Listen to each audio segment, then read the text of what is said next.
Welcome to digital electronics. Digital electronics అంటే digital సిగ్నల్స్‌తోని work అవుతుంది. సో, ఇక్కడ ఏంటంటే digital signals and analog signals 2 ఉంటాయి. అనలాగ్ సిగ్నల్స్ అంటే కంటిన్యూయస్ ఫార్మ్‌లో ఉంటాయి. లైక్ సైన్ వేవ్ గాని, ఇక్కడ ఇంకొకటి స్టెప్ సైజ్ వేవ్ ఫార్మ్ ఇచ్చారు. టీ, 2టీ, 3టీ అనుకుంటా. ఇది వీఐకి మధ్యన టీకి మధ్యన ఒక వేవ్ ఫార్మ్ అనమాట. సో, అలానే డిజిటల్ అంటేనేమో ఈక్వల్ అంటే పాజిటివ్, నెగెటివ్ అనేవి ఈక్వల్‌గా ఉంటాయి. సో, దీన్ని డిజిటల్ సిగ్నల్స్ అంటే ఇక్కడ 2 టైప్స్ ఆఫ్ డిజిటల్ సిగ్నల్స్ ఇచ్చారు. అండ్ దెన్ కంటిన్యూయస్ యాంప్లిట్యూడ్ అంటేనేమో అనలాగ్ సిగ్నల్. అది డిస్క్రీట్ యాంప్లిట్యూడ్ అంటే digital signal. Next biggest advantage of digital over analog ఏంటిదంటే, అనలాగ్ సిగ్నల్‌లో కొన్ని పాయింట్స్ తీసుకుంటాం. ఆ పాయింట్స్‌ని కొన్ని వోల్టేజెస్ అనేది అనుకుంటాం. దాన్ని డిస్క్రిటైజ్ అని అంటాం. దానికి ఒక మాగ్నిట్యూడ్ అనేది ఉంటుంది. సో, అవే ఇక్కడ L1 నుంచి L5 వరకు తీసుకున్నాం. 0-1, 1-2 అట్లా వాల్యూస్ అనేవి. వాటిలో వేసుకుంటే ఇట్లా ఒక స్టెప్ సిగ్నల్ వస్తుంది. అంటే అవుట్‌పుట్‌లో మనకు ఒకవేళ రిసీవర్ దగ్గర మనం దీన్ని డిమోడ్యులేషన్ చేసినప్పుడు ఎగ్జాక్ట్ వేవ్ ఫార్మ్ వచ్చేలాగా, input wave form message signal మనకు వచ్చేలాగా చేస్తాం. అయితే ఇక్కడ ట్రాన్స్మిటింగ్ ఏ సిగ్నల్ అనేది ఎలా ఉంటుందంటే, అనలాగ్‌లో అయితే మనం ఒక సిగ్నల్‌ని ఒక వైర్ నుంచి పంపిస్తాం. ఒక ట్రాన్స్మిటర్ నుంచి ఒక వైర్ కమ్యూనికేషన్ మీడియం నుంచి పంపిస్తాం. అప్పుడు నాయిస్ అనేది యాడ్ అవుతుంది. ఇక్కడ తీయడం అనేది కష్టం. అదే డిజిటల్ అయితే ఇక్కడ ఒక మనకు ఉన్న ట్రాన్స్మిటర్ నుంచి పంపిస్తాం. త్రూ వైర్ నుంచి పంపించిన ఏంటిదంటే, ఇది డిజిటల్ అంటే మనకు సమ్ పర్టిక్యులర్ పీక్ వాల్యూస్ ఉంటాయి కాబట్టి ఇక్కడ ఏంటంటే నాయిస్ యాడ్ అయినా ఈజీగా తీయొచ్చు. సో, డిజిటల్ ఏం అడ్వాంటేజ్ ఉంటుందంటే, better in noise performance, easy to store, binary digits and logic level and digital wave forms. అంటే మనకేంటంటే హై లో అనేది లాజిక్ లెవెల్స్ అనమాట. హై అంటేనే 1 + 5 వోల్ట్స్ అని తీసుకుంటాం. లో అంటే 0 వోల్ట్ జనరల్‌గా తీసుకుంటాం. అయితే 1, 0 అంటే బైనరీ డిజిట్స్ అనమాట. దానికే ఒక డిజిటల్ వేవ్ ఫార్మ్ అనేది అంటున్నాడు.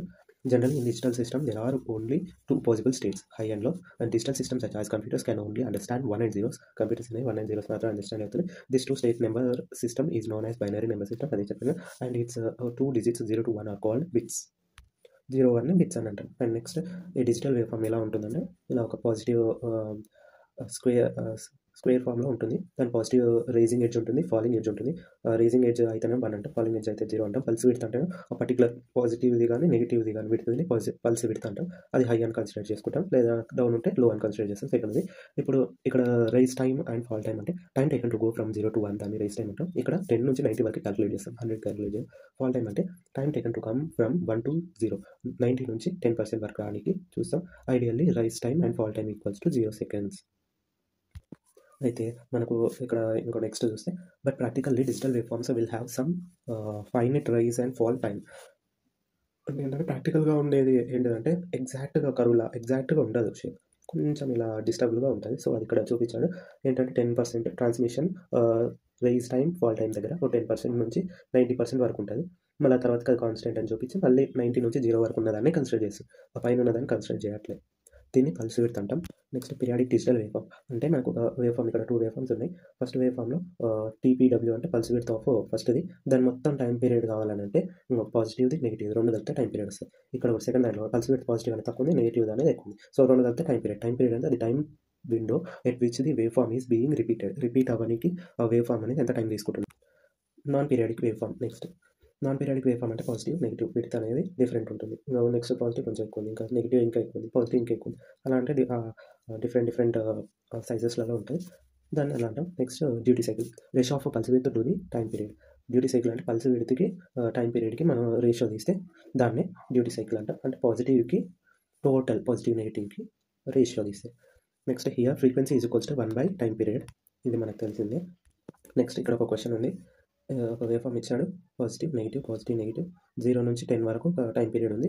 1 అనేది ఏంటంటే pulse width. For given wave form find pulse width. Pulse width ఎంత ఉంది? 1 ఉంది. పాజిటివ్‌లో 1 మాత్రమే ఉంది కాబట్టి, అండ్ టైం పీరియడ్ వచ్చేసి 10. 0 నుంచి 10 వరకు చూసుకోవాలి ఇక్కడ. ఫ్రీక్వెన్సీ అంటే 1 / టైం పీరియడ్ కాబట్టి 1 / టైం పీరియడ్ 10 కాబట్టి 10 వేస్తే 0.1 హెర్ట్జ్. ఫ్రీక్వెన్సీని హెర్ట్జ్‌లో చేస్తాం. డ్యూటీ సైకిల్ అంటే pulse width by time period. Pulse width అనేది ఇక్కడ 1 ఉంది, టైం పీరియడ్ అనేది ఇక్కడ 10 ఉంది. సో, దాని యొక్క రేషియో తీస్తే, దాన్ని పర్సెంటేజ్‌గా తీస్తే 10% వచ్చింది ఇక్కడ. Next clock. An electronic logic signal which oscillates between high and a low state at a constant frequency and ideally have a duty cycle of 50%. అంటే మనకి ఎప్పుడైనా క్లాక్ డ్యూటీ సైకిల్ ఒక పర్సెంటేజ్ ఎంత ఉంటుందంటే 50% ఉంటుంది. ఎందుకంటే పాజిటివ్ ఎంత ఉంటుంది, నెగిటివ్ కూడా అంతే ఉంటుంది. సో, మనకు ఇక్కడ పాజిటివ్ బై టోటల్ వేసినప్పుడు దాన్ని హాఫ్ చేసినట్టే కదా. సో, అది అనే రేషియో అనేది హాఫ్ వస్తుంది. టైం పీరియడ్ అంటే ఇక్కడ ఫ్రీక్వెన్సీ అంటే 1 / time period. Next data sequence ఎలా ఉంటుందంటే, the electronic representation of information in terms of bits. మనకి ఏదైనా ఎలక్ట్రానిక్ రిప్రజెంట్ చేయాలంటే దాన్ని 0s 1s 0s 1s అని చేస్తాం. కింద ఒక ర్యాండమ్ సీక్వెన్స్ తీసుకున్నాం. అదేంటంటే 0100 111 0100. దీని యొక్క డేటా రేట్ కౌంట్ చేస్తే 2 bits per second and bits per second అనేది ఉంది. సో, దీన్ని బట్టి 2 బిట్స్ పర్ సెకండ్ అంటే 1 సెకండ్కి 2 బిట్స్ అనమాట. 1 bit is equals to half second అనమాట. ఇక్కడ కింద వేవ్ ఫామ్ చూస్తే 0 నుంచి హాఫ్ 1 3/2 2 అట్లా ఒక వేవ్ ఫామ్ ఉంది కదా, దాంట్లో 0.5 అంటే హాఫ్ సెకండ్కి 1 బిట్, ఇంకో హాఫ్ సెకండ్కి ఇంకో బిట్, అంటే 2 బిట్స్ పర్ సెకండ్. 1 సెకండ్కి 2 బిట్స్ వెళ్తున్నాయి అన్నట్టు. అక్కడ రిప్రజెంటేషన్ అలా ఉంది. 0 1 మనం తీసుకున్న సీక్వెన్స్కి ఇలా వేవ్ ఫామ్ వచ్చింది. Next question, make a clock and data sequence given that clock frequency and the data rate are 100 MHz and 100 Mbps. Take any random data sequence. So ఇక్కడ క్లాక్ ఫ్రీక్వెన్సీ అనేది 100 MHz ఇచ్చారు, data rate అనేది 100 Mbps ఇచ్చారు. So మనకు క్లాక్లో frequency అంటే 100 MHz కదా, దాన్ని 10⁸ హర్ట్జ్ లాగా చేసుకోవచ్చు. 10⁸ అంటే మనకు ఫ్రీక్వెన్సీ తీసుకోవచ్చు 1/10 కాబట్టి డౌన్లో వేసుకుంటే 1/10⁸ అంటే అది 10⁻⁻8 సెకండ్స్ అనమాట. అంటే 10 నానో సెకండ్స్ అని వస్తుంది టైం పీరియడ్. ఇక్కడ 1 బిట్కి 5 సెకండ్స్. సో డేటా తీసుకున్నాం 101101111110 అనే ఒక డేటా సీక్వెన్స్ని తీసుకున్నాం. దీన్ని ఎలా రిప్రజెంట్ చేద్దాం? ఇక్కడ డేటా రేట్ వచ్చేసి 10⁸ కదా, bps bits per second. So 1 సెకండ్కి 10⁸ బిట్స్ అనేవి వెళ్తున్నాయి. So 1 bit is equals to 10⁻⁻8 seconds అనమాట. అంటే 10 నానో సెకండ్స్లోనే 1 బిట్ వెళ్ళిపోతుంది. ఇక్కడ చూసుకుంటే 10 నానో సెకండ్స్లో 1 బిట్ వెళ్ళిపోతుంది అనమాట. సరే, ఇంకో క్వశ్చన్. ఏ డేటా లైన్ ఈ షోన్, అదేంటంటే 0 నుంచి 2 వరకు బిట్స్ పర్ సెకండ్ అనేది 0 నుంచి 2 వరకు, 2 నుంచి 4 వరకు 1 సైకిల్ అయిపోతుంది. ఇలా కొంచెం సైకిల్ 4 6 8 10 అలా ఇచ్చాను. ఫైన్ ది డేటా రేట్ అనుకోండి, ఇది Mbpsలో ఉంటుందంట. అయితే ఇది క్లాక్ సిగ్నల్ కాదు, డేటా సీక్వెన్స్ కూడా కాదు. అండ్ దీన్ని జనరల్గా మనం ఒక సీక్వెన్స్ వేసుకొని ఇక్కడ మనకి ఏంటంటే 0 నుంచి 4 అన్నాడు కదా టైం పీరియడ్, 1/t వేసేసి 0.25 Mbps అనేది వేసేస్తే రాంగ్. అది డేటా రేట్ అనేది అలా ఉండదు. ఇప్పుడు 1 బిట్ అనేది ఎన్ని సెకండ్స్లో వెళ్తుంది అంటే 2 మైక్రోసెకండ్స్లో 1 బిట్ వెళ్ళిపోతుంది. సో 1 సెకండ్లో ఎంత వెళ్తుందంటే 1/2 మైక్రోసెకండ్స్. అక్కడ 1 బిట్ వెళ్తుందన్నావు కదా, ఆ 1 బిట్ అనేది కింద తీసుకొచ్చి వేసాను. సో అప్పుడు ఎంత అవుతుంది? 1/2 మైక్రోసెకండ్స్ అంటే 1 సెకండ్కి 0.5 మెగాబిట్స్ వెళ్తుంది. సో డేటా రేట్ కూడా అది 0.5 మెగాబిట్స్ పర్ సెకండ్. మనకు డిజిటల్ సిస్టమ్ని బిల్డ్ చేయాలంటే లాజిక్ గేట్స్ అనేవి basic building blocks of a digital system అనమాట. సో డిజిటల్ సిస్టమ్ అనే దానికి బిల్డింగ్ బ్లాక్స్ అనేవి లాజిక్ గేట్స్. మనకు బేసిక్ గేట్స్ అంటే and or not buffer, universal gates అంటే and or not, nand or nor, arithmetic gates అంటే XOR XNOR అనమాట. Basic Boolean algebra ఎలా ఉంటుందంటే 1 + 0 అంటే 1 అవుతుంది, 1 + 1 అంటే 1 అవుతుంది, 0 + 0 అంటే 0 అవుతుంది, 0 + 1 అంటే 1, ఎనీ 1 ఉన్న అవుట్పుట్ 1 వచ్చేస్తుంది. అండ్ ఇక్కడ ఇంటూలో చూస్తే 1.0 0, 0.1 అంటే 0, 1.1 అంటే 1, 0.0 అంటే 0. ఇక్కడ ఎనీ 0 ఉంటే అవుట్పుట్ ఆల్సో 0 వస్తుంది. బైనరీ ఆపరేషన్స్ అనేవి not equals to boolean algebra. ఇక్కడ కొన్ని బైనరీ ఆపరేషన్స్ చూద్దాం. ఏంటంటే ఏకి డబుల్ కాంప్లిమెంట్ ఇస్తే ఏనే వస్తుంది. అండ్ 1 + 0 + 0 + 1 + 0 ఏమవుతుంది? 1 అవుతుంది. ఎన్నిసార్లు 1 ప్లేస్ చేసినా 1 అవుతుంది. అండ్ 1 × 0 × 1 0 × 1 × 0 × 1 అట్లా ఎన్నిసార్లు చేసినా 0నే వస్తుంది. 1 + a చేస్తే 1 వస్తుంది. a.0 చేస్తే 0 వస్తుంది. a × 0 0తో చేస్తే 0నే వస్తుంది. 1తో ఏ ప్లేస్ చేసినా 1నే వస్తుంది. అండ్ 0 కాంప్లిమెంట్ 1, 1 కాంప్లిమెంట్ 0, ఇవి బైనరీ ఆపరేషన్స్. యాక్చువల్గా ఇవన్నీ బులియన్ ఆల్జీబ్రా కిందకి వస్తాయి. Okay, next AND gate. Output will be logic high when all the inputs are logic high. అన్ని ఇన్పుట్స్ అనేవి హైలో ఉంటే అవుట్పుట్ అనేది హై వస్తుంది. ఏ ఒక్క ఇన్పుట్ 0 ఉన్నా అవుట్పుట్ అనేది 0 వస్తుంది. ఇది AND gate. The table which consist of all the possible combinations of inputs and their outputs respective are called truth table. దాంట్లో A, B 2 ఇన్పుట్స్ ఇచ్చారు. ఇక్కడ AND గేట్ అంటే D షేప్లో ఉంటుంది. A × B డాట్ అని పెడతాం. సో 0 × 0 0, 0 × 1 0, 1 × 0 0, 1.1 అంటే 1 వస్తుంది. ఎన్నిసార్లు 1 చేసినా 1 వస్తుంది. అది బులియన్ ఆల్జీబ్రాలో ఒక స్పెషాలిటీ. AND గేట్కి నెంబర్ ఆఫ్ ఇన్పుట్స్ ఉండొచ్చు. సో దాంట్లో 0 0 0 మనకి ఇక్కడ 3 ఇన్పుట్ AND గేట్ చూద్దాం. ఫర్ ఎన్ని ఇన్పుట్స్ టోటల్ పాసిబుల్ కాంబినేషన్స్ ఎన్ని వస్తుంది అంటే 2n వస్తుంది అవుట్పుట్. మనకి ఎన్ని కాంబినేషన్స్ టోటల్ ABC అనేది 3 ఇన్పుట్స్ తీసుకుంటే 2n అంటే 8 కాంబినేషన్స్ వస్తాయి. సో మనకి ఏంటిదంటే ఆన్ అంటేనేమో అది మనకు కనెక్ట్ అయినట్టు, ఆఫ్ అంటే బ్రేక్ అయినట్టు. ఇదే మెకానిజంతో వర్క్ అవుతాయి గేట్స్. ఇక్కడ 0 0 0 0, 0 0 1 0, 0 1 0, ఎన్ని 0 ఉంటే 0నే వస్తుంది. లాస్ట్ వరకు ఆల్ ఇన్పుట్స్ 1 ఉంటేనే అవుట్పుట్ 1 వస్తుంది. అదే AND గేట్ ఫంక్షన్.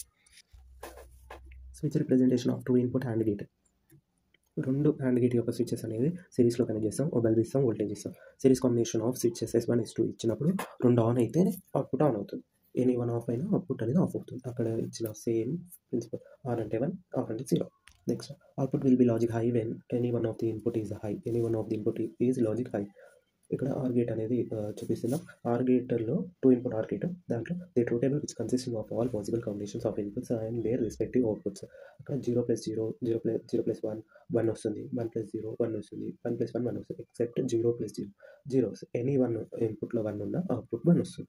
అదే 3 ఇన్పుట్ ఆర్ గేట్ కూడా సేమ్, ఎనీ 1 ఇన్పుట్ 1 ఉన్న అవుట్పుట్ 1 వస్తుంది. దీనికి కూడా same possible combinations 2 power n. Switch representation చూసుకుంటే మనకి ఏంటంటే 2 స్విచెస్ అనేవి ప్యారలల్గా కనెక్ట్ చేస్తాం. ప్యారలల్గా కనెక్ట్ చేస్తే మనకి ఇక్కడ parallel combination of switches S1 and S2 is equals to S1+S2. So any 1 ఆన్లో ఉన్న అవుట్పుట్ అనేది ఆన్లో వచ్చేస్తుంది. అక్కడ సర్క్యూట్ అనేది క్లోజ్ అవుతుంది. కాబట్టి ఇంతకుముందు దాంట్లో సర్క్యూట్ అనేది ఓపెన్ అయ్యేది, ఏ ఒక్కటి క్లోజ్ కాకపోయినా ఓపెన్ అయ్యేది. ఇక్కడ ఏంటి, 2 ఏ ఒక్కటి క్లోజ్ అయినా నీకు బల్బ్ అనేది సర్క్యూట్ క్లోజ్ అవుతుంది కాబట్టి వెలిగేది. Next concept of delay. Concept of delay అంటే డిలేని టీడీతో రిప్రజెంట్ చేస్తాం. ఏదైనా ఒక గేట్కి 5 nanoseconds కానీ 2 nanoseconds కానీ డిలే ఉందని ఉంటుంది. ఫర్ సపోజ్ 5 nanoseconds అని delay of AND gate is TD is equals to 5 nanoseconds. అంటే ఫర్ t greater than 0 అయితే a is equals to b is equals to 1 అయితే t greater than 0 అవుతుంది. For t less than 0 a is equals to 0 and b is equals to 0. ఎన్ని 1 0 ఉన్నా a is equals 0 b is equals 0 అయితే మనకన్నా t less than 0 అవుతుంది. దాన్ని బట్టి ఇక్కడ మనం వేవ్ ఫార్మ్స్ తీసుకోవచ్చు. a b రెండు వేసేసి y అనేది ఎలా వస్తుందని అంటే 2 1s ఉన్నప్పుడు AND గేట్ యొక్క 5 nanoseconds అనేది ఉంది కదా టైం పీరియడ్ డిలే, ఆ డిలే తర్వాతకి సిగ్నల్ అనేది మొదలవుతుంది. ఇది అవుట్పుట్ అనమాట. y ఈజ్ ఈక్వల్స్ టు a.bలో 2 1s ఉన్నా కానీ 5 nanoseconds తర్వాత అవుట్పుట్ అనేది 1 వస్తుంది. నాట్ గేట్, దాన్ని ఇన్వర్టర్ అంటాం. Output will be logic high when input is logic లో.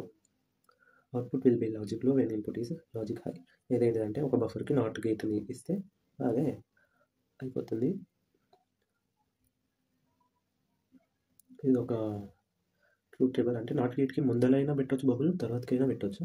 సో XY అనేది అంటే 0 1 1 0 అంటే ఇక్కడ మనకి ఏంటంటే కాంప్లిమెంట్ వస్తుంది. Switch representation of not gate ఎలా ఉంటుందంటే ఇన్పుట్ వోల్టేజ్కి ప్యారలల్గా ఒక స్విచ్ ఇస్తాం. ఆ స్విచ్ ఇస్తే ఏమవుతుందంటే సర్క్యూట్ క్లోజ్ అవుతుంది. సర్క్యూట్ క్లోజ్ అయితే అవుట్పుట్ అనేది ఆఫ్ అయిపోతుంది. సో ఆన్ అయినప్పుడు ఏంటంటే స్విచ్ అనేది క్లోజ్ అయితే ఇక్కడ ఒక సర్క్యూట్ క్లోజ్ అవుతుంది. క్లోజ్డ్ పాత్ ఉన్నప్పుడు అవతల నుంచి సమ్ రెసిస్టెన్స్ బల్బ్ ఉంటుంది కాబట్టి బల్బ్ నుంచి కరెంట్ వెళ్ళదు. సో ఇక్కడ నుంచి వెళ్తే బల్బ్ ఆఫ్ అవుతుంది. ఎప్పుడైతే ఇది ఆఫ్లో ఉంటుందో స్విచ్, బల్బ్ అనేది ఆన్ అవుతుంది. Buffer output will be logic high when input is logic high. Output will be logic low when input is logic లో. అయితే ఆ బఫర్ ఏం చేస్తుందంటే సేమ్ ఇన్పుట్ ఇస్తుంది. Buffer is use to delay introduce delay and avoid loading effect. Buffer అనేది delay కోసం వాడతాం and loading effect అనేది తీసేస్తుంది. అంటే కొంచెం టైం ఆపి పంపిస్తుంది అనమాట. యాక్చువల్గా దీనికి ట్రై స్టేట్ బఫర్ అని ఇంకోటి ఉంటుంది. అది నెక్స్ట్ చూద్దాం. ఇక్కడ XY 0 0 అంటే ఏది ఇన్పుట్ ఇస్తే అది అవుట్పుట్ వస్తుంది. Next switch representation of buffer ఎలా ఉంటుందంటే సింగిల్ స్విచ్ మధ్యలో కనెక్ట్ చేయాలి. అంటే నార్మల్ మన ఇంట్లో పెట్టుకున్న స్విచెస్ లానే ఉంటుంది. ఒక స్విచ్ క్లోజ్ చేయగానే ఆన్ అయితే ఆన్ అవుతుంది, ఆఫ్ అయితే ఆఫ్ అవుతుంది. Next conclusion off switch representation. 3 switches అనేవి సిరీస్లో ఉంటే అది ఎలా వర్క్ అవుతుంది, AND గేట్లో వర్క్ అవుతుంది. 3 స్విచెస్ అనేది ప్యారలల్గా ఉంటే అది OR గేట్లో వర్క్ అవుతుంది. అదే ఏదైనా switch parallel to the load ఉన్నదంటే అది ఏంటిదని అంటే కాంప్లిమెంట్ లాగా వర్క్ అవుతుంది.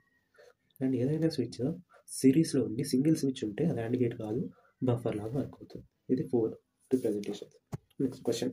If both circuits are equivalent then find X in term of A B C D E and F. ఇక్కడ సర్క్యూట్ మొత్తం ఎలా ఉందంటే AB అనేది ప్యారలల్ ఉన్నాయి కాబట్టి 2 ప్లేస్ చేయాలి, CD అనేది ప్యారలల్ ఉన్నాయి 2 ప్లేస్ చేయాలి, EF అనేది సిరీస్లో ఉన్నాయి కాబట్టి 2 యాడ్ చేయాలి, మళ్ళీ ఈ AB CD ఈ 2 సిరీస్లో ఉన్నాయి కాబట్టి ఇవి యాడ్ చేయాలి. ఇవన్నీ యాడ్ చేయాలి, మళ్ళీ ఇవి 2 ప్యారలల్ అవుతాయి. ప్యారలల్ అయిన వాటిని మళ్ళీ ఆర్ చేయాలి. ఆరింగ్ చేసిన తర్వాతకి ఇప్పుడు ఇవి ఎలా ఉన్నాయంటే బల్బుకి ప్యారలల్గా ఉన్నాయి కాబట్టి ఇది ఏమవుతుంది, కాంప్లిమెంట్ వస్తుంది. సో అదే function A+B C+D EF whole complement అనేది ఫంక్షన్ అవుతుంది. ఇది దీనికి ఈక్వివాలెంట్ అంటే అఫ్ కోర్స్ సమ్ వాటర్ అంటే whatever we giving that's. ఇక్కడ బఫర్ కదా, మనం ఏది ఇన్పుట్ ఇస్తే అది అవుట్పుట్ వస్తుంది. ఇక్కడ కూడా అంతే సేమ్. ఇక్కడ కింద అనేది వస్తుంది అలా వచ్చింది అనేసి ఇక్కడ మనకి లాస్ట్లో ఇక్కడ వచ్చింది కదా ఫంక్షన్ అనేది, దాన్ని ఇక్కడ $x అని చెప్పేసి వేసింది. y సేమ్ ఉంది, x కూడా మనం ఏదైతే ఇస్తామో అదే వచ్చేసింది.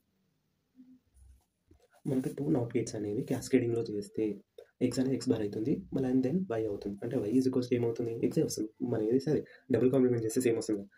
Even number of not gates అనేవి క్యాస్కేడ్ చేస్తే సేమ్ అవుట్పుట్ వస్తుంది, whatever input. 3 not gates అంటే కాంప్లిమెంట్ వస్తుంది. Odd number of not gates ఇస్తే అది కాంప్లిమెంట్ వస్తుంది, complement of x. Then 2 not gates ఇచ్చి 2 nanoseconds 3 nanoseconds అనే టైం పీరియడ్ ఇస్తే టోటల్ టైం పీరియడ్ని కనుక్కోమంటే ఎంత వస్తుందంటే 5 nanoseconds. రెండింటిని ప్లస్ చేసుకోవాలి. ఇక్కడ 5 nanoseconds అనేది వస్తుంది. ఇక్కడ ఏ నుంచి బీకి 2 నాట్ గేట్స్ ఇచ్చాడు. అది ఏ నుంచి బీకి 1 బఫర్ ఇచ్చాడు. బఫర్ ఏంటిది? ఏది ఇన్పుట్ ఇస్తే అది అవుట్పుట్. వాట్ ఈస్ టీడీ అనేది ఇక్కడ క్వశ్చన్. టీడీ అనేది అంటే ఏంటిది అంటే ఇక్కడ ఎక్స్ నుంచి 2 నానో సెకండ్స్ వచ్చి 3 నానో సెకండ్స్. ఇంటర్నల్ సర్క్యూట్ మనకు తెలియదు కాబట్టి ఇక్కడ ఎలా కన్సిడర్ చేస్తామంటే 2 nanoseconds plus 3 nanosecond 5 nanoseconds అనేది అవుట్పుట్ అనేది మనం కన్సిడర్ చేసుకుంటాం. Next concept of multivibrators. Multivibrators అంటే electronic circuits which implements 2 states systems like oscillators, time and flip flop. Timers and flip flop. Flip flop ఏం చేస్తాయంటే store చేసుకుంటాయి. Oscillators ఏం చేస్తాయంటే వేవ్ ఫామ్ని జనరేట్ చేస్తూ ఉంటాయి. ఎలక్ట్రానిక్లో సర్క్యూట్స్లో ఈ రెండు ఉంటున్నాయి అని అంటున్నాడు. సో మనకి ఇక్కడ స్టేబుల్ మల్టీ వైబ్రేటర్ అనేది ఫస్ట్ది. స్టేబుల్ అంటేనే నాట్ స్టేబుల్ అనే మీనింగ్ అన్నమాట. స్టేబుల్ అనేది ఒకటి ఉండదు. అది 1 0 1 0 1 0 వస్తేనే ఉంటుంది. ఒక్కసారి ట్రిగ్గర్ ఇచ్చి వదిలిపెట్టామంటే అది కాదనమాట. 1 0 1 0 1 0 1 0 వస్తేనే మోనోస్టేబుల్ మల్టీ వైబ్రేటర్. నెక్స్ట్ మోనోస్టేబుల్ అంటే ఓన్లీ 1 స్టేబుల్ స్టేట్ అని అర్థం అనమాట. సో ఇక్కడ ఏంటిదంటే మనం ఒకసారి పల్స్ ట్రిగ్గర్ ఇచ్చి వదిలిపెట్టామంటే ఓన్లీ 1 పల్స్ వస్తుంది అనమాట. అంటే 1 స్టేబుల్ స్టేట్ అనేది జనరేట్ అయిపోతుంది. ఇక్కడ 1 0 అయిపోయిన తర్వాత 1 స్టేబుల్ స్టేట్ వచ్చేసి స్టేబుల్ స్టేట్ అనేది ఇంకా అది మళ్ళీ మారదు. మళ్ళీ ఇంకోసారి ట్రిగ్గర్ ఇస్తే సెకండ్ టైం ట్రిగ్గర్ ఇస్తే అప్పుడు మళ్ళీ 1 నుంచి 0కి వచ్చేస్తుంది. అది సెకండ్ స్టేబుల్ స్టేట్ అనమాట. నెక్స్ట్ బై స్టేబుల్ అంటే ఇక్కడ 2 స్టేబుల్ స్టేట్స్ ఉంటాయి. 1 0 1 0. 1 టైం ట్రిగ్గర్ ఇస్తే అది పాజిటివ్ ఉంటుంది, అది 1లో ఉంటుంది. ఇంకోసారి ట్రిగ్గర్ ఇస్తే అది 0కి వస్తుంది. మళ్ళీ ఇంకోసారి ట్రిగ్గర్ ఇస్తే 1కి పోతుంది. అట్లా అనమాట. అవుట్పుట్ వేవ్ ఫామ్ అనేది నువ్వు ట్రిగ్గర్ ఇచ్చినప్పుడు మాత్రమే మారుతుంది. అదే మోనోస్టేబుల్ అయితే ఒకసారి ట్రిగ్గర్ ఇచ్చినాక అది ఒక స్టేట్లోకి వెళ్ళిపోతుంది, మళ్ళీ డౌన్లోకి వచ్చేస్తుంది. మళ్ళీ అంటే 1 టైం మాత్రమే స్టేబుల్ స్టేట్లోకి వెళ్తుంది. అంటే ఉన్న స్టేట్ నుంచి మారిపోయి ఒకటేసారి స్టేబుల్ స్టేట్లోకి వెళ్తుంది. ఇక్కడ ఏమవుతుంది, బై స్టేబుల్లో మనం ఏదైతే ఒకసారి ట్రిగ్గర్ అయినా 1లోకి 0లో 1లోకి వెళ్ళిన తర్వాత అక్కడ ఆగిపోతుంది అనమాట. మళ్ళీ రిటర్న్ రాదు, అక్కడ వస్తుంది మోనోస్టేబుల్. వాట్ ఇఫ్ అనేది ఒక నాట్ గేట్ ఇచ్చాము. నాట్ గేట్లో ఏంటంటే 5 నానో సెకండ్స్ అనేది టైం ఉంది ఏ నుంచి బీకి అవుట్పుట్ రానికి. ఓకే, ఇక్కడ ఏంటంటే ప్రతి స్టేట్కి 5 నానో సెకండ్స్ అనేది వచ్చేసి ఒక ఫీడ్బ్యాక్ తీసుకున్నాడు. ఇక్కడ ఏంటంటే 5 నానో సెకండ్స్కి ఒక స్టేట్ అనేది డెవలప్ అవుతుంది. అయితే ఇక్కడ ఏబి అనే 2 ఇన్పుట్స్ తీసుకున్నాం. ఇక్కడ చూడండి 5 సెకండ్స్కి ఒక స్టేట్ అనేది మారుతుంది. అది కంపేర్ టు ఏలో నువ్వు 1 ఇస్తే 5 నానో సెకండ్స్ తర్వాతకి మళ్ళీ స్టేట్ మారింది. 5 నానో సెకండ్స్ సేమ్ ఉంది. ఎందుకుందంటే ఇక్కడ ఫీడ్బ్యాక్ వాడాం కాబట్టి సేమ్ వచ్చింది. లేకపోతే ఇక్కడ ఫస్ట్లో 0 ఉంది ఏ, తర్వాతకి ఇక్కడ బి ఏంటిది అంటే 1లోనే ఉంది. బి అనేది 1లో ఉన్నప్పుడు ఏమైంది, ఇక్కడ నువ్వు 5 నానో సెకండ్స్ అంటే మారలేదు. నెక్స్ట్ ఏమైంది, ఆ 5 నానో సెకండ్స్ తర్వాతకి నువ్వు అక్కడ ఏలో మారింది కాబట్టి బీలో కాంప్లిమెంట్ అయిపోయింది. మళ్ళీ ఇక్కడ 0 ఉన్న కాస్త 1 అయిపోయింది. 1 అనేది 5 నానో సెకండ్స్ మెయింటైన్. మళ్ళీ ఇక్కడ 1 వచ్చింది కదా, 1 వచ్చింది కాబట్టి 0కి వెళ్ళింది. అది 5 నానో సెకండ్స్ అంటే లేట్గా వస్తుంది. సో సేమ్ వేవ్ ఫామ్ వచ్చేసింది. దీన్ని ఏమంటాం అంటే అస్టేబుల్ మల్టీ వైబ్రేటర్. దీన్ని రింగ్ ఆసిలేటర్ అంటాం. ఇది very important. Frequency of oscillations ఎలా ఉంటుందంటే టైం పీరియడ్ ఎంత 10 నానో సెకండ్స్ వస్తుంది total time period. 1 time period is equals to చేస్తే మనకు 10 × 10⁻�9 కదా నానో అంటే. సో 100 మెగాహర్ట్జ్ అనేది వస్తుంది. సో ఫ్రీక్వెన్సీ అనేది మనం ఎలా క్యాలిక్యులేట్ చేసుకోవచ్చు అంటే 1/2 టైం 2D అంటే టీ ఫ్రీక్వెన్సీని 1/2 డిలేతో కూడా తీసుకోవచ్చు అనమాట. అంటే టీడీ అని మనం ఇంతకుముందు చేసాం కదా, అక్కడ హాఫ్ తీసేసుకొని దాని యొక్క మనం ఫస్ట్ అంటే 1 సెకండ్ అని చెప్పేసి తీసుకున్నాం కదా, సేమ్ అలానే అనమాట. ఫ్రీక్వెన్సీ ఫార్ములా ఏంటి 1/2 టైం డిలే. ఇక్కడ ఇంకో 3 నాట్ గేట్స్ ఇచ్చాడు. టోటల్ దాని ఒకటి ఫీడ్బ్యాక్ పాత్ కూడా తీసుకుంటాడు. అయితే మనకి ఇక్కడ ఫీడ్బ్యాక్ ఎంతవరకు తీసుకుంటాడో అంతవరకు మనం కన్సిడర్ చేసుకోవాలి. సో ఇక్కడ 3కి ఫీడ్బ్యాక్ తీసుకున్నాడు కాబట్టి 3 నాట్ గేట్స్కి అన్నింటినీ ప్లస్ చేసుకోవచ్చు. 3 to 5 5 + 2 7 నానో సెకండ్స్ అనేది ఈచ్ టోటల్ అన్ని గేట్స్ కలిపి మనకు డిలే వస్తుంది అనమాట. సో ఇన్పుట్ నుంచి అవుట్పుట్ నుంచి డిలే రానికి 7 నానో సెకండ్స్ పడుతుంది. సో పాజిటివ్ అనేది 7 నానో సెకండ్స్, నెగిటివ్ అనేది 7 nanoseconds. T is equals to total time period 14 nanoseconds. అలా అయినా చేయొచ్చు. దాన్ని 1 టైం పీరియడ్ వేసేస్తే మీకు వచ్చేస్తుంది 71.42 మెగాహర్ట్జ్ అనేది వస్తుంది. అదే ఇప్పుడు దీన్ని నార్మల్గా చేస్తే 1/2 × 7 2 7 14 నానో సెకండ్స్. 1/14 నానో సెకండ్స్ అంటే దాన్ని ఆబ్వియస్గా నీకు ఫ్రీక్వెన్సీ వచ్చేస్తుంది. సేమ్ ఎలా అయినా చేయొచ్చు. ఇంకొక క్వశ్చన్ ఏమి ఇచ్చాడంటే 3 నాట్ గేట్స్ అనేది ఒక లూప్లో ఇచ్చి అవుట్ సైడ్లో ఇంకోటి ఇచ్చాడు. ఫస్ట్ 0 అనుకుంటే 0 1 అయింది, మళ్ళీ 0 అయింది, మళ్ళీ 1 అవుతుంది. ఈ 1 అనేది ఫీడ్బ్యాక్లో వెళ్తుంది. మళ్ళీ ఇంకోటి అనేది ఏమైతే 0 అవుతుంది, అది అనేది అవుట్పుట్ వస్తుంది. నెక్స్ట్ ఏమైతే మళ్ళీ 1 వచ్చింది ఇన్పుట్లో, 1 అనేది మళ్ళీ 0 అవుతుంది, మళ్ళీ 0 అనేది 1 అవుతుంది. అట్లా వెళ్ళిన తర్వాత నెక్స్ట్ ఏమవుతుంది 0 అనేది ఫీడ్బ్యాక్లోకి వెళ్తుంది, మళ్ళీ అవుట్పుట్ అనేది 1 వచ్చేస్తుంది. అంటే ఇది అనేది రిపీటెడ్ సైకిల్ అనమాట. సో కంక్లూజన్ ఏమవుతుందంటే ఇక్కడ ఏ అనేది మనకు 0 ఉన్నప్పుడు 7 నానో సెకండ్స్ తర్వాతకి అది 1 అవుతుంది. అండ్ మళ్ళీ 7 నానో సెకండ్స్కి అది 0 అవుతుంది. అంటే ఇన్పుట్ అనేది ఎప్పుడు చేంజ్ అవుతుంది అనేది మనకి ఇక్కడ పాయింట్. ఇన్పుట్ అనేది ఎప్పుడు చేంజ్ అవుతుంది, అవుట్పుట్ ఎప్పుడు వస్తుంది అనేది పాయింట్. కాబట్టి ఇక్కడ లాస్ట్ నాట్ గేట్ అనేది కన్సిడర్ చేయాలి. See the loop. If it has an odd number of inverters, a stable multivibrator, calculate the total delay in loop. Total delay ఎలా క్యాలిక్యులేట్ చేస్తే 1/2 × total delay. 1/2 × 7 నానో సెకండ్స్ అంటే 71.42 మెగాహర్ట్జ్ అనేది వస్తుంది. So కింద కూడా అంతే. ఇక్కడ add number of not gates ఉంటే అది అస్టేబుల్ మల్టీ వైబ్రేటర్స్ అవుతుందన్నమాట. అయితే కింద బీవే ఫామ్ ఏముందంటే టోటల్ 9 నానో సెకండ్స్కి డిలే తీసుకున్నాను. ఫస్ట్ ఇన్పుట్ 9 నానో సెకండ్స్ వచ్చిన సెకండ్ ఇన్పుట్ ఎప్పుడు వస్తుందంటే 7 నానో సెకండ్స్కి నీకు డిలే వస్తుంది. అది ఇక్కడ మ్యాజిక్ అనమాట. సో అందుకని 7 నానో సెకండ్స్ ఫిక్స్డ్గా తీసుకుంటాం. నెక్స్ట్ ఇది ఇచ్చాడు, ఫస్ట్ ఒక 1 నానో సెకండ్ ఇచ్చాడు, తర్వాతకి 2 నానో సెకండ్స్, 3 నానో సెకండ్స్, మళ్ళీ 2 నానో సెకండ్స్, తర్వాతకి మళ్ళీ ఫీడ్బ్యాక్ వస్తుంది. ఇక్కడ ఇన్పుట్ దీని యొక్క డిలే ఎంత అంటే సేమ్ ఇక్కడ లూప్ ఎక్కడ వరకు ఇస్తారో అదే కన్సిడర్ చేసుకోవాలి. 1/2 × 7 నానో సెకండ్స్ అంటే 71.42 మెగాహెర్ట్జ్ వస్తుంది. ఇంకొక సర్క్యూట్లో ముందు 1.5 2 నానో సెకండ్స్ అని ఇచ్చాడు, మధ్యలో 7 నానో సెకండ్స్ ఒక 3 నాట్ గేట్లు ఇచ్చాడు, దానికి లూప్ ఇచ్చాడు, తర్వాతకి 3 nano seconds, 1 nano second, 0.5 buffer ఇచ్చాడు. ఇవన్నీ ఇచ్చిన ఫ్రీక్వెన్సీ ఆఫ్ ఆసిలేషన్ ఎంత ఉంటుంది అంటే 1/2 × 7 నానో సెకండ్సే. లూప్ ఎక్కడికి వస్తుందో అదే ఆసిలేషన్స్ రిపీట్ చేస్తుంది, మిగతాది రిపీట్ చేయదు. సో 71.42 నానో సెకండ్సే. ఇంకొక క్వశ్చన్ చాలా ఇంట్రెస్టింగ్ ఇచ్చాడు. 3 నానో సెకండ్ బఫర్ ఇచ్చాడు, నాట్ గేట్ ఇచ్చాడు, మళ్ళీ లూప్లో ఒక నాట్ గేట్ ఇచ్చాడు, 4 బఫర్స్ ఇచ్చాడు, నెక్స్ట్ 2 నాట్ గేట్స్ ఇచ్చాడు, 1 బఫర్ ఇచ్చాడు. లూప్లో ఉండేది కన్సిడర్ చేయాలి కదా ఫ్రీక్వెన్సీ ఆఫ్ ఆసిలేషన్స్ అనగానే. సో మనం ఏంటంటే 2 నానో సెకండ్స్ అన్నిటి బఫర్స్కి ఇవి సేమ్. బఫర్ అంటే same input same output, not gate అంటే కాంప్లిమెంట్ ఇస్తుంది, బట్ ఏదైనా సేమే కదా. సో మనం ఇక్కడ ఏంటంటే అన్నింటిని ప్లేస్ చేయాలి. 10 నానో సెకండ్స్ ఫ్రీక్వెన్సీ అంటే ఇది 1/, ఎంత డిలే ఉంది 1/2 × 10 నానో సెకండ్స్ డిలే. సో దాన్ని ఏమంటే 15 మెగాహెర్ట్జ్ అనేది వస్తుంది. ఇక్కడ క్యాల్కులేషన్ కరెక్ట్గానే వస్తుంది. 2 అండ్ అక్కడ 10 చేసుకున్నాం కాబట్టి అట్లా. ఇక్కడ చూసుకుంటే వాట్ ఇఫ్ అని చెప్పి ఒక బఫర్ ఇచ్చాడు, బఫర్కి అనేది లూప్ ఇచ్చాడు, సింగిల్ లూప్ ఇచ్చేసి ఒక ట్రిగ్గర్ పల్స్ డిఫరెంట్గా ఇచ్చాడు. ఏంటంటే పాజిటివ్ ట్రిగ్గర్ ఒకటి ఇచ్చాడు, నెగిటివ్ ట్రిగ్గర్ ఇంకోటి ఇచ్చాడు. కొద్దిసేపు అది డిలేలో పెట్టాడు. So even number of inverters ఉంటే అది బఫర్ అయిపోతుంది. సో ఏంటంటే ఈవెన్ నెంబర్ ఆఫ్ ఇన్వర్టర్స్ అంటే నాట్ గేట్స్ 2 ఉన్నా 4 ఉన్నా అట్లా. సో మనకి ఇక్కడ 0 ఇస్తే అవుట్పుట్ అనేది 0 వస్తుంది, 1 ఇస్తే 1 వస్తుంది, 0 మళ్ళీ 1 ఇస్తే మళ్ళీ 1, 0 ఇస్తే 0 అట్లా వస్తుంది, సేమ్ డిలేలో వచ్చేస్తుంది. సో ఇక్కడ ఏం చేస్తున్నాం అంటే ఫస్ట్ మనకు ఒక వేవ్ ఫామ్ అనేది ట్రిగ్గర్ ఇవ్వగానే T1 సెకండ్స్లో అది స్టార్ట్ అవుతుంది, బట్ డిలే తర్వాతకి T1 నుంచి T1 + TD అనే డిలేతో ఇంకో ఇన్పుట్ అనేది స్టార్ట్ అయిపోతుంది. ఇది ఏమవుతుంది అంటే మోనోస్టేబుల్ మల్టీ వైబ్రేటర్ అవుతుంది. అంటే add number of not gates ఉంటే అది అన్స్టేబుల్ మల్టీ వైబ్రేటర్ అయితే, even number of not gates ఉంటే అది మోనోస్టేబుల్. ఇక్కడ నో ఆసిలేషన్స్ అనేవి ప్రొడ్యూస్ అవుతాయి. ఎందుకు అని అంటే ఇక్కడ even number of not gates ఉన్నాయి కాబట్టి మోనోస్టేబుల్ మల్టీ వైబ్రేటర్.